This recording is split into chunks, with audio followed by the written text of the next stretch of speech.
The sharp clang of the courthouse doors echoed down the marble hallway, silencing the murmurs of reporters who had camped outside since dawn. It was supposed to be a routine pre-trial hearing, until a shadow moved through the security gate, triggering a frenzy of camera shutters and frantic whispers. No one had expected Tom Cruise to appear. Even fewer understood why he was there. The tabloids had speculated for weeks, tossing out wild theories, secret friendship, hidden deals, maybe even a film project gone awry. But the truth, as it would soon unravel in the courtroom, was stranger and far more dangerous. Before we dive into the chilling events connecting two of the world's most powerful entertainment figures, don't forget to subscribe to our channel. You won't want to miss the dark truths we're about to reveal in this exclusive investigation. It began with an envelope. No name, no stamp, only a thick, cream-colored card tucked inside.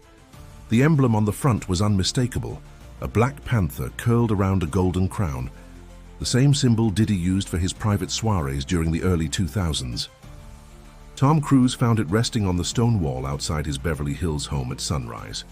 No guards had seen who left it, no cameras had caught a trace. The note inside was brief, a location, a date, and a phrase: "We need to talk, urgently." Tom, seasoned in the art of suspicion, didn't take it lightly. He had seen enough in his years, not just in film, but in life.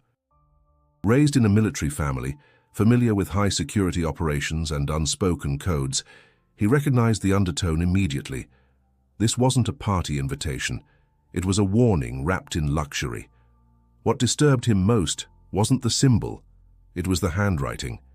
Block letters, shaky, almost rushed. Not Diddy's.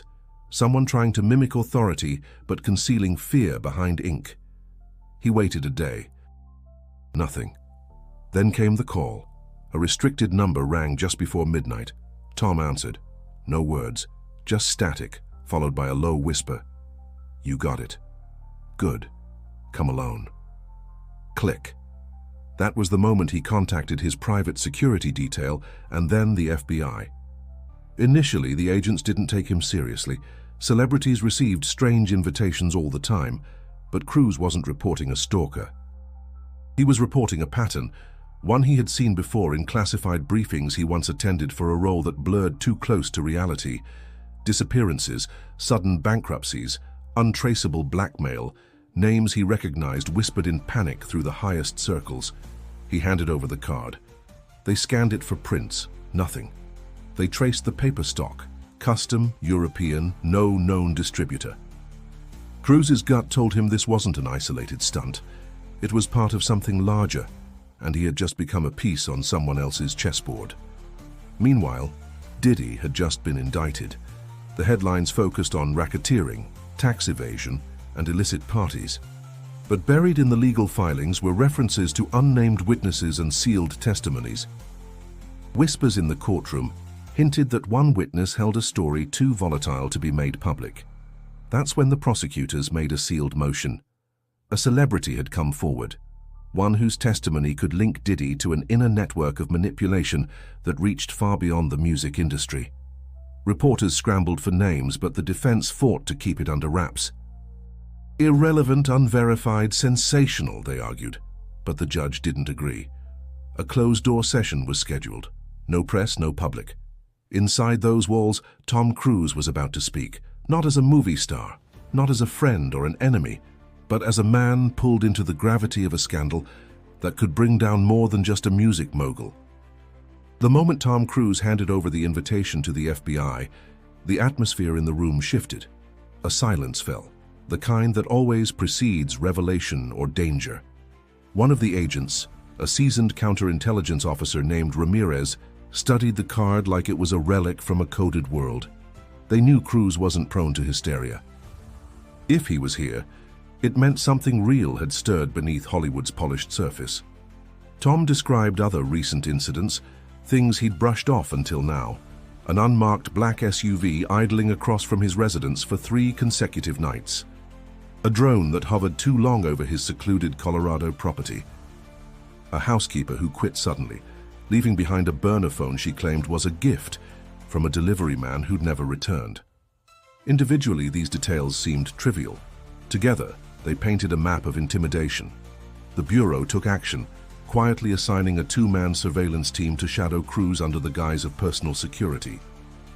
He was instructed to keep everything quiet, continue his routine and document every contact, every message, every unusual occurrence. Cruz complied. Every day, he filled out a meticulous log. Every night, he reviewed camera footage from his estate with a magnifying lens. But one thing kept nagging at him, the phrase from the card, "We need to talk. Urgently." Not a threat, a plea. From someone inside the storm. Then a voicemail appeared. It hadn't come through his regular inbox. It was stored on a separate cloud service he hadn't used in years, linked to an old assistant's forgotten login. The voice was garbled but intentional, as if run through modulation software. "You've been chosen because you'll be heard. You're outside it, but you know enough. There are others.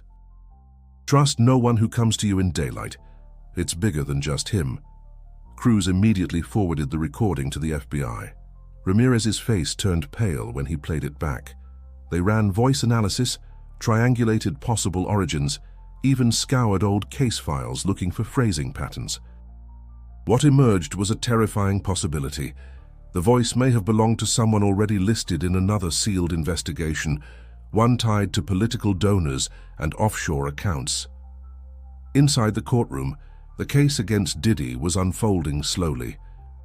Prosecutors introduced financial records showing questionable transfers, shell companies linked to entertainment consulting, and missing tax declarations spanning nearly a decade. But a line kept appearing in cross-examinations and objections: relevance. The defense argued that the charges were procedural, business-related. They painted Diddy as a creative who trusted the wrong advisors. Nothing criminal, just negligent. But the prosecution had begun to shift tone.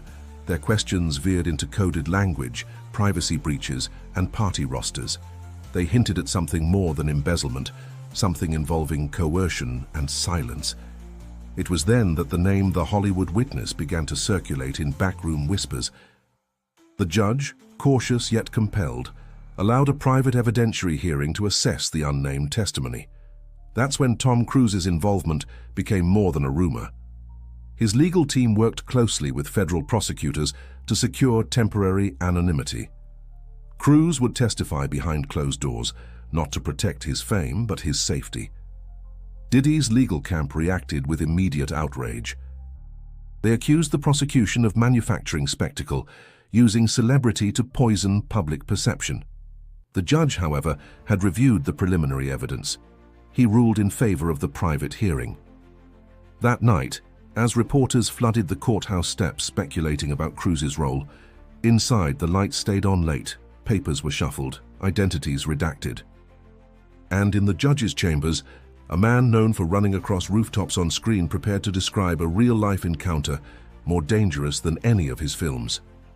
Behind the sealed courtroom doors, Tom Cruise took a seat at the long mahogany table.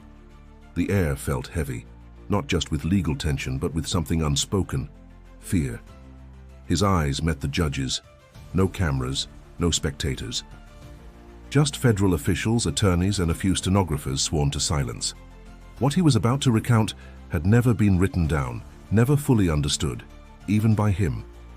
It began 2 months prior, with the same emblem, the Black Panther and Golden Crown, appearing on an invitation left outside a studio lot where Cruise had just finished shooting.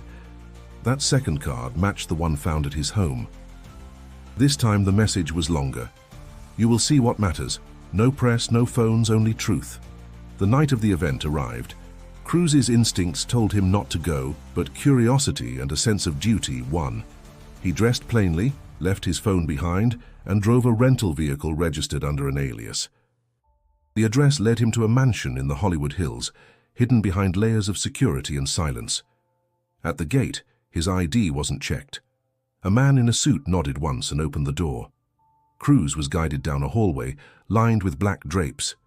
The sound of muffled music drifted in the distance, nothing recognizable. Then came the final room. Inside were fewer than a dozen guests, all wearing Venetian masks. The lighting was dim, red-tinted, casting long shadows over the marble floor. His name was never spoken, but the way they greeted him, brief nods, sideways glances, made it clear they knew exactly who he was. Cruz didn't speak. He listened. Conversations happened in fragments, never direct. Mentions of leverage, mentions of tapes. People being reminded of their loyalties. A woman with silver gloves whispered something about removing the variable if things escalated. He left after 20 minutes, feigning illness. As he reached the door, a man brushed past him and slid a card into his pocket. No emblem this time, just a number and the word insurance. That number, when traced by the FBI, led to a burner phone registered in the Cayman Islands. It had made only 3 calls in its existence, 2 to encrypted lines tied to legal firms in Manhattan, and 1 to a defunct pager service once used by members of Bad Boy Records security staff in the early 2000s. Cruz's testimony now included all of this. His voice didn't waver. He described the party, the whispers, the symbols, and the card. Then came the turning point. He placed a small device on the table, a custom micro recorder sewn into his cufflink that night. It had captured 23 minutes of low-fidelity audio. When played, the voices were murky but decipherable. One in particular stood out. "You think he'll stay quiet? That man's got too much light in him," a male voice said. "He'll talk," another replied, "unless we show him how fragile light can be." Then, unmistakably, a third voice. "Don't worry. He got the invitation and the insurance. He knows how this works." That voice, Cruz said, matched recordings he had heard before, Diddy's. The FBI conducted voice comparisons. While not admissible yet as conclusive, the preliminary match was strong enough to rattle the court.